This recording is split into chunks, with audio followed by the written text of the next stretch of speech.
Assalamualaikum warahmatullahi wabarakatuh. Salam guru penggerak. Kali ini saya akan memaparkan aksi nyata modul 1.1 yang sudah saya terapkan di sekolah saya setelah saya mempelajari modul yang sudah ada pada LMS.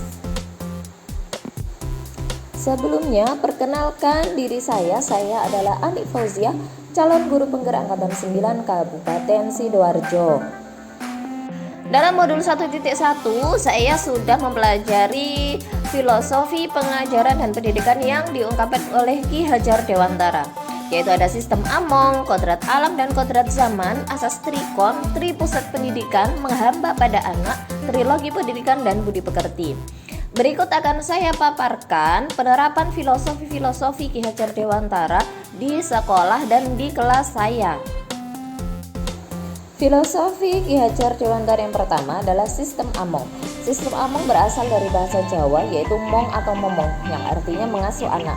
Para guru disebut pamong yang bertugas untuk mendidik dan mengajar anak sepanjang waktu dengan kasih sayang.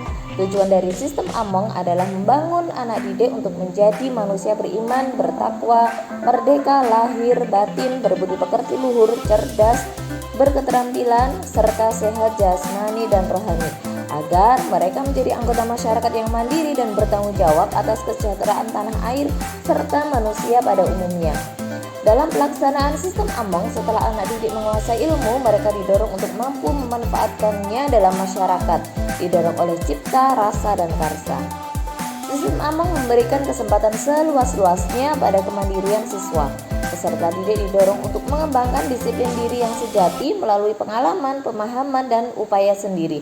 Yang terpenting adalah menjaga agar kesempatan ini tidak membahayakan si anak atau mengancam keselamatan orang lain. Saya telah melaksanakan sistem Among di kelas saya dalam berbagai kegiatan pembelajaran. Dalam kegiatan P5, saya meminta siswa saya membawa bekal untuk sarapan bersama. Di sini saya berperan membimbing anak-anak untuk memahami pentingnya makan atau mengkonsumsi makanan sehat, menghabiskan makanannya, menjaga kebersihan lingkungan setelah makan juga. Selanjutnya saya meminta siswa untuk berkreasi buat poster tentang kebersihan lingkungan dan anak-anak saya minta untuk mempresentasikan. Dalam proses presentasi, anak-anak dibimbing untuk menjadi anak yang percaya diri, berani mengungkapkan pendapat dan kreatif. Dalam pembelajaran matematika, saya juga meminta anak-anak untuk melakukan pembelajaran berdiferensiasi, membentuk kelompok dengan kemampuan heterogen. Dalam kegiatan ini saya menuntun siswa untuk saling menghargai, membantu, menemukan dan membangun pengetahuan sendiri serta tampil berani dan percaya diri nantinya dalam diskusi kelompok. Ki Hajar Dewantara mendeskripsikan dasar pendidikan berhubungan dengan kodrat kemerdekaan anak, yaitu kodrat alam dan kodrat zaman. Kodrat alam berkaitan dengan potensi atau bakat yang mereka miliki, ras atau suku tempat mereka berasal, hingga karakteristik lingkungan budaya daerah mereka. Kodrat alam ialah keadaan yang karena sifat dan bentuk lingkungan di mana mereka berada. Menurut Ki Hajar Dewantara, kodrat zaman adalah berbicara era yang dijalani anak, sehingga edukasi di masanya menekankan pada kemampuan peserta didik yang memiliki keterampilan sesuai zamannya. Dalam ihwal kodrat zamannya ini, pendidik diharapkan mampu menuntun anak untuk menyesuaikan diri dengan zaman dan tetap menjaga harkat dan martabat kodrat alam bangsanya. Artinya cara mengajar, cara belajar, serta interaksi antara peserta didik dan guru memiliki adaptasi akan dinamika zaman. Contohnya, perkembangan pembelajaran serta karakteristik era peserta didik abad 20 tentu akan berbeda dengan siswa yang abad 21, sehingga guru dalam ihwal ini wajib mempunyai kemampuan mengelola diri sesuai perkembangan zaman anak didiknya, termasuk menyesuaikan konten dan media pembelajaran yang kekinian agar disukai oleh peserta didik. Dalam pembelajaran saya sering mengadakan games seru yang anak-anak tertarik sekali untuk melakukan hal ini. Dengan menggunakan games, matematika menjadi lebih mudah untuk dipahami anak-anak dan anak-anak merasa senang dan bahagia dalam proses pembelajaran. Berikut salah satu contoh yang saya lakukan dalam pembelajaran. Sebelum pelajaran dimulai, saya mengajak anak-anak untuk melakukan ice breaking agar mereka semangat dan semakin tertarik dalam pembelajaran yang akan dilaksanakan. Berdoa mulai. Bismillahirrahmanirrahim. Alhamdulillahirabbil bagi seluruh rakyat Indonesia. Bagaimana perasaannya hari ini? Baik. Senang? Senang untuk mulai pelajaran? Semangat. Ada tidak? Semangat. Oke, biar semangat kita tepuk dulu ya. Tambah satu, tambah satu, tambah satu, tambah dua, tambah dua, tambah tiga, tambah tiga, tambah empat, konsentrasi, tambah empat, konsentrasi, tambah lima, siap belajar, tambah lima, siap belajar. Sudah siap belajar? Siap. Hari ini siapa yang tidak masuk? Putra. Bisa Putra sakit. Kita doakan supaya saudara sembuh. Iya, Iqbal sakit dan dirawat di rumah sakit. Kita doakan semoga segera sembuh. Filosofi selanjutnya yaitu asas trikon. Ada 3 asas dalam asas trikon. Pertama, asas kontinuitas, yaitu pengembangan pendidikan yang harus dilaksanakan secara terus-menerus dan berkesinambungan. Sebuah perencanaan pembelajaran harus dirancang dengan baik agar bisa mengakomodir kebutuhan siswa. Di sini guru memfasilitasi siswa sesuai dengan kebutuhannya, karena setiap siswa punya karakteristik yang berbeda-beda, sehingga tidak bisa diberi perlakuan yang sama. Hal ini dikenal dengan istilah pembelajaran berdiferensiasi. Hal ini juga sudah coba saya laksanakan di kelas saya, dan alhamdulillah ada perkembangan yang signifikan untuk anak-anak saya. Yang kedua, asas konvergensi, yaitu pengembangan pendidikan yang dilakukan bisa mengambil dari berbagai sumber dan disesuaikan dengan kebutuhan dan potensi yang kita miliki sendiri. Seperti pada dewasa ini, era digital yang telah memudahkan para guru untuk dapat mempelajari berbagai informasi pendidikan dari mana saja dan kapan saja. Hal ini melahirkan banyak portal pembelajaran yang dapat diakses dengan mudah oleh siswa maupun guru. Peran guru dalam hal ini adalah sebagai motivator. Yang ketiga, asas konsentris. Di sini diartikan sebagai pengembangan pendidikan yang dilakukan harus tetap berdasarkan kepribadian kita sendiri. Tujuan utama pendidikan adalah menuntun tumbuh kembang anak secara maksimal sesuai dengan karakter kebudayaan mereka sendiri. Oleh karena itu, meskipun Ki Hajar Dewantara menganjurkan kita untuk mempelajari kemajuan bangsa lain, tetap saja semua itu ditempatkan secara konsentris dengan karakter budaya kita sebagai pusatnya. Karena tujuan utama pendidikan diarahkan kepada bagaimana menuntun tumbuh kembang anak setinggi-tingginya sesuai dengan karakter budayanya sendiri. Selanjutnya, tripusat pendidikan. Dalam kehidupan anak ada 3 tempat penting yang menjadi pusat pendidikan bagi mereka, yaitu keluarga, sekolah, dan masyarakat atau lingkungan. Keluarga adalah pusat pendidikan pertama yang penting dalam membentuk karakter anak.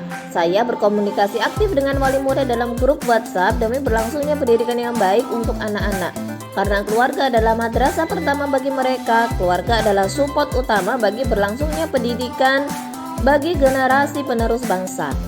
Di lingkungan sekolah, saya memberikan pembelajaran sebaik mungkin dengan menerapkan filosofi Ki Hajar Dewantara. Harapan saya, siswa saya dapat mengembangkan potensi dalam dirinya sebaik mungkin, seluas-luasnya dengan tetap bahagia lahir batin, menjadi manusia berbudaya dan berpendidikan. Sedangkan masyarakat sebagai pusat pendidikan yang terakhir bertugas membantu membentuk karakter anak dan mempersiapkannya untuk kehidupan sosial.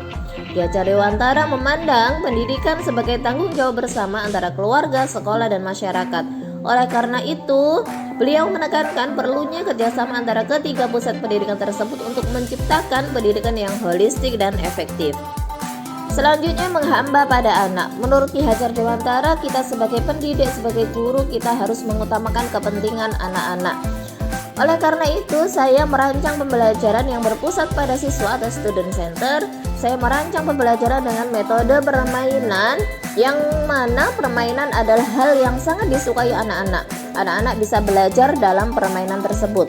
Saya juga memberikan kesempatan pada siswa untuk mengeksplor diri seluas-luasnya. Dalam hal ini saya memberikan contoh, saya melakukan pembelajaran bahasa Indonesia dengan metode permainan. Berikut video dari pembelajaran saya.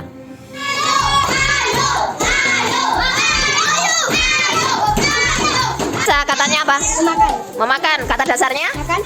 Dua-nya? Me. Terus? Me plus makan. Siap, tangannya siap, tangannya siap, tangannya siap. Give me one, give me one, give me two, give me two, give me all. Berdoa mulai. Bismillahirrahmanirrahim. Alhamdulillahirabbil alamin. Ar-Rahmanirrahim. Maliki yaumiddin. Liga Persatuan Indonesia. Empat kerakyatan yang dipimpin oleh hikmat kebijaksanaan dalam permusyawaratan perwakilan bina keadilan sosial bagi seluruh rakyat Indonesia. Bagaimana perasaannya hari ini? Senang? Semangat untuk mulai pelajaran? Semangat tidak? Oke, biar semangat kita tunggu dulu ya. Nomor satu, nomor satu, nomor satu, nomor dua, nomor dua, nomor tiga, nomor tiga, nomor empat, nomor empat, nomor lima, nomor lima, belajar? Hari ini siapa yang tidak masuk? Iqbal Putra sakit. Kita doakan semoga saudara sembuh. Ya, Iqbal sakit dan dirawat di rumah sakit. Kita doakan semoga segera sembuh. Nah, terpotong artinya apa kira-kira? Terpotong. Terpotong. Rambutnya Asta terpotong saat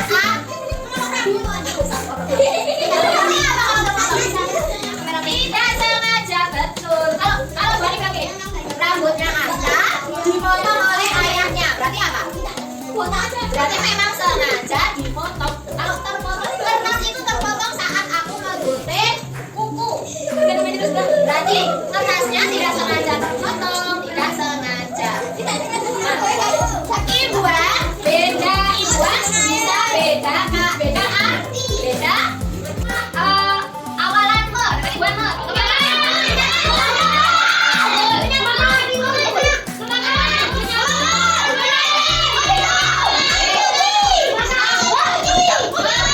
Kata dasarnya apa? Pukul. Berarti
Ambil. Oke, lu jatuh jangan itu di sini. Kamu dapat apa?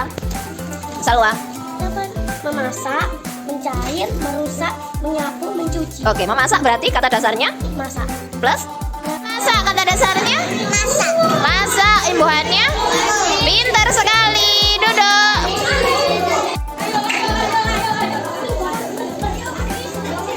Nomor 1, Chandreva. Memukul kata dasarnya? Pukul. Kata imbuhannya? Terus nomor 2? Mencuci. Mencuci kata dasarnya? Nomor 3? Memasak. Memasak kata dasarnya? Masak. Masak. Nomor 4? Mengembalikan. Mengembalikan kata dasarnya? Apa kata dasarnya? Balikan. Kembali. Kembali imbuhannya berarti me dan kan.